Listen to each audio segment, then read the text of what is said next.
Alors, bienvenue sous les tropiques. C'est toujours un merveilleux moment que de nous tenir dans la présence du Seigneur. Et comme nous en avons pris la merveilleuse habitude, nous allons tout simplement prier pour recommander ce moment entre les mains du Seigneur afin qu'il prenne la première place. Nous prions au nom de Jésus-Christ. Éternel Dieu des armées, nous te louons et nous te rendons gloire. Toi qui as rendu possible ce moment, nous voulons te le recommander en retour. Nous te supplions de venir, ô Dieu, et prendre la première place. Nous prions que ton nom soit sanctifié et nous prions que ta volonté parfaite au travers de cette méditation puisse être accomplie. Merci parce que tu nous aides au travers de ton Saint-Esprit à voir, ô Dieu, la bonne attitude, une oreille attentive et surtout de mettre en application ce que nous aurons entendu de toi dans nos vies respectives. Merci parce que tu m'aides, ô Dieu, à être un instrument dans ta main en ce moment afin de donner, ô Dieu, à mes bien-aimés ce que tu as déposé dans mon cœur. Que toute la gloire te revienne. Je te recommande tout, ô Seigneur, dirige par ton esprit, prends contrôle. Au nom de Jésus-Christ, j'ai prié. Amen. Sois béni au nom de Jésus-Christ. Et en cette merveilleuse journée, j'aimerais partager avec toi ce thème que le Seigneur a déposé sur mon cœur. Je l'ai intitulé « L'entêtement dans la voie tortueuse ». L'entêtement dans la voie tortueuse. L'entêtement, c'est quoi? C'est en fait le fait de s'entêter, ça peut être un acharnement, un aveuglement ou une obstination, ou bien le fait d'être tenace dans une voie. Bien, et une voie tortueuse est une voie tout simplement détournée qui n'est pas dans la droiture. C'est donc quelqu'un, un entêté, c'est quelqu'un qui emprunte donc des procédés détournés ou quelqu'un qui manque de franchise envers soi ou envers les autres. Et la droiture ici est considérée dans le cadre de notre méditation comme la parole de Dieu, les choses que Dieu nous demande de faire, les principes bibliques auxquels nous devrons obéir. La voie tortueuse est donc le chemin de la désobéissance, de la rébellion, ou bien les voies charnelles allant en l'encontre des principes bibliques. Alors, maintenant que nous avons compris ce que notre thème signifie, nous allons essayer de comprendre au travers du passage que j'ai choisi pour éclairer notre thème. Je l'ai choisi dans le livre de Nombre, chapitre 11, versets 20 à 35. Je lis au nom de Jésus-Christ. Dieu vint à Balaam pendant la nuit et lui dit, « Puisque ces hommes sont venus pour t'appeler, lève-toi, va avec eux, et tu feras ce que je te dirai. » Balaam se leva le matin, sella son ânesse et partit avec les chefs de Moab. La colère de Dieu s'enflamma parce qu'il était parti, et l'ange de l'Éternel se plaça sur le chemin pour lui résister. Balaam était monté sur son ânesse et ses 2 serviteurs étaient avec lui. L'ânesse vit l'ange de l'Éternel qui se tenait sur le chemin, son épée nue dans la main. Elle se détourna du chemin et alla dans les champs. Balaam frappa l'ânesse pour la ramener dans le chemin. L'ange de l'Éternel se plaça dans un sentier entre les vignes. Il y avait un mur de chaque côté. L'ânesse vit l'ange de l'Éternel. Elle se serra contre le mur et pressa le pied de Balaam contre le mur. Balaam la frappa de nouveau. L'ange de l'Éternel passa plus loin et se plaça dans un lieu où il n'y avait point d'espace pour se détourner à droite ou à gauche. L'ânesse vit l'ange de l'Éternel et elle s'abattit sous Balaam. La colère de Balaam s'enflamma et il frappa l'ânesse avec un bâton. L'Éternel ouvrit la bouche de l'ânesse et elle dit à Balaam, « Que t'ai-je fait pour que tu m'aies frappé déjà 3 fois ?» Balaam répondit à l'ânesse, « C'est parce que tu t'es moqué de moi. Si j'avais une épée dans la main, je te tuerais à l'instant. » L'ânesse dit à Balaam, « Ne suis-je pas ton ânesse que tu as de tout temps monté jusqu'à ce jour? Ai-je l'habitude de te faire ainsi? Est-il... » Et il répondit, « Non. » L'Éternel ouvrit les yeux de Balaam et Balaam vit l'ange de l'Éternel qui se tenait sur le chemin, son épée nue dans la main, et il s'inclina et se prosterna sur son visage. L'ange de l'Éternel lui dit, « Pourquoi as-tu frappé ton ânesse déjà 3 fois? Voici, je suis sorti pour te résister, car c'est un chemin de perdition qui est devant toi, qui est devant moi. L'ânesse m'a vu et elle s'est détournée devant moi déjà 3 fois. Si elle ne fut pas détourné de moi, je t'aurais même tué et je lui aurais laissé la vie. Balaam dit à l'ange de l'Éternel, j'ai péché, car je ne savais pas que tu te fusses placé au-devant de moi sur le chemin. Et maintenant, si tu me désapprouves, je m'en retournerai. L'ange de l'Éternel dit à Balaam, va avec ces hommes, mais tu ne feras que répéter les paroles que je te dirai. Et Balaam alla avec les chefs de Balak. Bien voilà un contexte assez spécial où nous voyons un ange qui résiste à Balak. Balaam est en fait un prophète et qui a un pouvoir de bénir. S'il bénit quelque chose, ça se passe. S'il maudit la chose, ça se passe aussi. En fait, Balaam est en ce temps-ci un prophète. Alors, qu'est-ce qui se passe? Les rois de Moab veulent vaincre Israël. Et ils se disent que comme Balaam a une langue exercée, s'il maudit le peuple d'Israël, alors ils pourront vaincre ce peuple-là.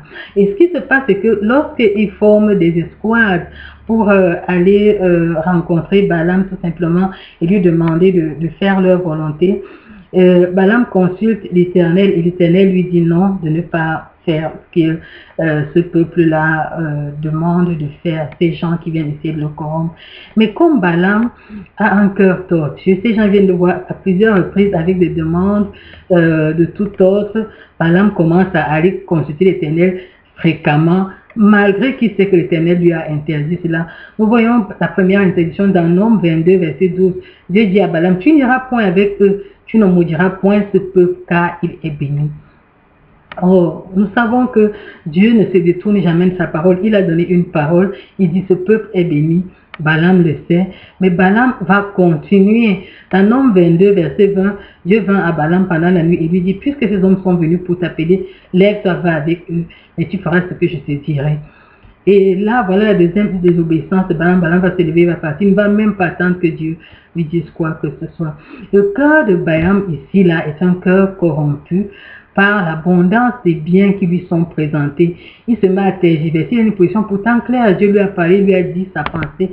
Mais les présents, le balai que ces gens font devant sa porte, tantôt ce sont des chefs de guerre, tantôt ce sont les princes Moab, font que Balaam commence à changer de position.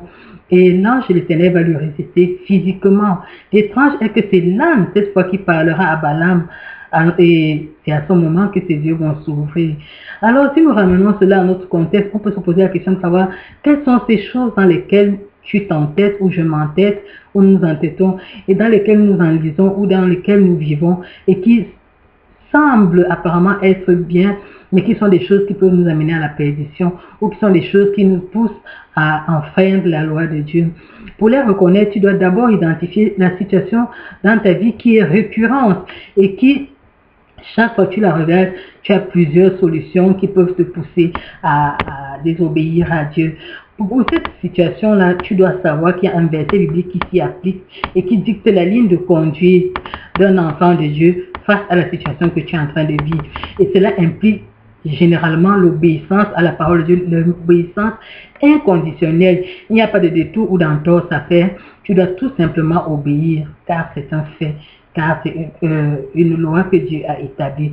Or, ce qui se passe alors est que tu as comme un marchandage dans cette situation, des personnes qui viennent te faire des propositions indécentes afin de t'aider à enfreindre les principes bibliques ou l'ordre divin qui t'est donné par rapport à cette situation-là. Nous voyons pour Balaam que les envoyés du roi de Moab revenaient à la charge à chaque fois avec des présents plus grands, plus somptueux. Le roi changeait de stratagème même. Parfois, c'était des princes qu'il envoie, des princes de Moab, parfois c'est des anciens de Moab, parfois c'est des chefs, chacun avec sa ruse et ses conférenciers éloquents, sages et rusés pour faire pencher le cœur du prophète. Son cœur pouvait même être flatté d'être au centre d'une si grande polémique et penser qu'il est devenu lui important.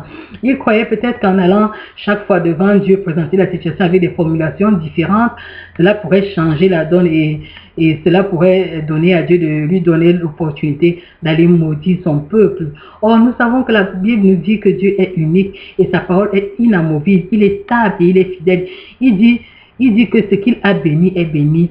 Et particulièrement pour le peuple d'Israël, si nous voulons rentrer dans l'histoire, nous savons que Dieu avait fait une alliance éternelle avec un homme appelé Abraham.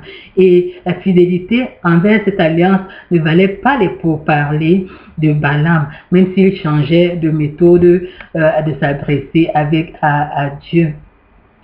Donc, si nous revenons à nous-mêmes, tu peux donc identifier cette situation où tu reconnais que la parole de Dieu est claire, mais à côté tu te sens comme séduit et tu aimerais qu'il y ait une virgule ou une entorse ou un petit moyen de correction pour que tu t'en détournes et prennes soit de l'argent ou bien un petit plaisir que tu recherches pour un instant et que tu reviennes en toute impunité devant Dieu, continuer ta communion avec lui, en espérant que Dieu te fera grâce, il couvrira ton péché et ne manifestera pas son courroux envers toi. Regarde avec moi ce qui se passe avec Balaam. Dieu lui résiste au point de placer un ange devant lui pour bloquer le passage au risque de sa propre vie. C'est à ce moment que Balaam consent à obéir à Dieu. Alors revenons à toi et moi. Vas-tu arriver à ce point pour comprendre que qu'on ne marchande pas avec le péché, qu'on ne marchande pas avec les situations tortueuses, que tous les biens qui te sont présentés pour l'heure sont passagers comparés au risque que tu as d'enfreindre la loi de Dieu ou bien d'offenser le cœur de Dieu, que tu n'as aucun droit de consentir avant ton âme, ta dignité ou ton salut pour un plaisir passager ou un mirage de richesse. Regarde les conséquences lointaines, comment le corps corrompu de Balaam va conduire à sa perte. Ouvrons nos Bibles dans le livre de Nombre, chapitre 30, versets 1 à 8. Nombre 31 plutôt, versets 1 à 8, il est écrit: L'Éternel parla à Moïse et dit: Venge les enfants d'Israël sur les Madianites, tu seras ensuite recueilli auprès de ton peuple. Moïse parla au peuple et dit: Équipez d'entre vous des hommes pour l'armée et qu'ils marchent contre Madian afin d'exécuter la vengeance de l'Éternel sur Madian. Vous enverrez à l'armée 1000 hommes par tribu de toutes les tribus d'Israël. On leva d'entre les milliers d'Israël 1000 hommes par tribu, soit 12 000 hommes équipés pour l'armée. Moïse envoya à l'armée ces 1000 hommes par tribu et avec eux le fils du sacrificateur Éléazar Finé qui portait les instruments sacrés et les trompettes retentissantes. Ils s'avançaient contre Madian selon l'ordre que l'Éternel avait donné à Moïse et ils tuèrent tous les mâles. Ils tuèrent les rois de Madian avec tous les autres, Évi, Rekem, Tur, Hur et Reba, 5 rois de Madian. Ils tuèrent aussi par l'épée Balaam, fils de Béor. Vous vous rendez compte? Balaam avait fait son péché, il avait désobéi à Dieu. Et à ce moment-là, ça semblait anodin. Il a continué la vie normalement. Après que la résistance de l'ange ait eu lieu sur le chemin, Balaam est revenu. Il a dit: Ok, Seigneur, je consens à t'obéir. Maintenant, il est revenu de sa mauvaise voie. Il a recommencé à vivre normalement. Il allait plutôt bénir le peuple d'Israël. Et l'événement est passé. Mais regardez, ce qui va se passer plus tard, c'est que Dieu va tirer vengeance de ce peuple. Et la vengeance va toucher Balaam. Et Balaam va perdre sa vie. La vengeance de l'Éternel s'est révélée un peu plus tard. Balaam avait sûrement déjà oublié ce qu'il avait fait. Il s'était un peu assagi, il avait peut-être mis sa vie en règle avec Dieu, mais sa traîtrise lui coûtera la vie dans ce cas. Car lorsque le Dieu qui déclare: à moi la vengeance, à moi la rétribution, dans Deutéronome 32, verset 35, s'est levé pour payer le salaire de son iniquité, il fut tué avec toutes les autres personnes avec qui il avait comploté contre le peuple d'Israël. Tu peux te corrompre aujourd'hui, tu peux résister à la voix de Dieu, tu peux t'entêter dans ta perfidie et tu peux même gagner le pain de la récompense perfide. Sache que Dieu se lèvera pour juger tes actes. Voici comment il s'identifie. Dans Nombre 34, versets 6 à 7, il est écrit: Et l'Éternel passa devant lui et s'écria: L'Éternel, l'Éternel, Dieu miséricordieux et compatissant, lent à la colère, riche en bonté et en fidélité, qui conserve son amour jusqu'à 1000 générations, qui pardonne l'iniquité, la rébellion et le péché, mais qui ne tient point le coupable pour innocent, et qui punit l'iniquité des pères sur les enfants et sur les enfants jusqu'à la 3e et à la 4e génération. Je voulais attirer ton attention sur le fait qu'on dit: il ne tient point le coupable pour innocent. Vous voyez, dans le cas de Balaam, Balaam croyait que c'était passé, mais il était coupable et il a dû payer pour son iniquité. Tel est le Dieu que tu sais, telle est sa loi. Alors que choisiras-tu de faire ce matin? Tu connais cette situation bizarre dans ton cœur où tu es tenté de te corrompre, où tu vas prier Dieu en espérant qu'il te donne la paix pour justifier ta voie tortueuse, en espérant qu'il rallie ta cause parce qu'elle semble juste aux yeux des hommes. Ton besoin doit être comblé. Mais Dieu ne change pas. Jacques 1, verset 17 le définit comme le Père des Lumières, chez lequel il n'y a ni changement, ni ombre de variation. C'est aussi celui qui accorde tout don parfait, selon le même verset. Alors examine-toi, reconsidère tes voies. Si ton cœur penchait déjà vers la corruption, répands-toi et obtiens la miséricorde divine. Et si tu t'étais déjà corrompu, répands-toi et mets de l'ordre dans ta vie. Dieu est miséricordieux, il te pardonnera à cause de ton ignorance. Seulement ne considère pas sa grâce comme un objet de contentement pour justifier tes incartades et tes désobéissances. Vraiment, voilà ce que je veux te dire en cette matinée. Tu m'as écouté et toi seul tu peux t'examiner. Tu as l'Esprit de Dieu, tu connais ce qui est bien, ce qui est mauvais et tu connais ce qui peut t'amener à la corruption. Je t'encourage ce matin vraiment à marcher dans la droiture et à faire ce que ton Dieu te demande, à obéir à sa voix. Ne t'entête pas dans la voie tortueuse. Si ce matin, pendant que je parle, il résonne dans ton cœur quelque chose qui est une offense devant Dieu, répands-toi et reviens de ta mauvaise voie. Reviens dans les pas de la justice. Obéis à Dieu. Crie à Dieu par rapport à cette situation. Dieu va agir. Il arrive des moments où on est tenté de faire des mauvais choix et pour le cas de Balaam, Dieu a résisté, mais il y a d'autres qui payent très durement leur désobéissance. Voilà ce que je voulais te dire en cette matinée. Mon Dieu te bénisse. Ne t'entête pas dans les voies tortueuses. Reviens à ton Dieu et marche dans la droiture. Au nom de Jésus-Christ, sois béni. Nous allons prier. Éternel Dieu, nous te bénissons, nous te rendons gloire pour cette parole, oh Dieu. Merci parce que tu es le Dieu de miséricorde. Si tu parles, oh Dieu Tout-Puissant, à ton peuple ce matin, c'est parce que tu vas accomplir, oh Dieu, une œuvre de miséricorde au milieu de ton peuple. Tu veux pardonner l'iniquité. Tu as dit, oh Seigneur, que si tu vois un homme qui marche dans une voie tortueuse, qui est en train de conduit à un péché qui ne mène pas à la mort, avertis-le. Et quand s'il t'écoute, tu sauveras son âme. Seigneur, j'ai dit ce que tu as mis sur mon cœur. Oh Seigneur, toutes ces personnes-là qui écouteront et qui sont en train de vouloir s'engager dans des voies tortueuses. Oh Seigneur, au son de ma voix, je te supplie, oh Seigneur, que cela crée comme, oh Dieu, la voix de l'ange, que cela crée comme la voix de l'ange pour les empêcher d'aller, oh Seigneur, dans les voies, dans la désobéissance, afin qu'ils reviennent à toi. Merci Seigneur, parce que, oh Dieu, tu exerces ta miséricorde encore en cette matinée envers toute personne qui m'écoutera et tu leur donneras la force de persévérer dans les voies droites. Que toute la gloire te revienne. Au nom de Jésus-Christ, j'ai prié. Amen. Sois béni au nom de Dieu et persévère au nom de Jésus-Christ et persévère dans la voie juste.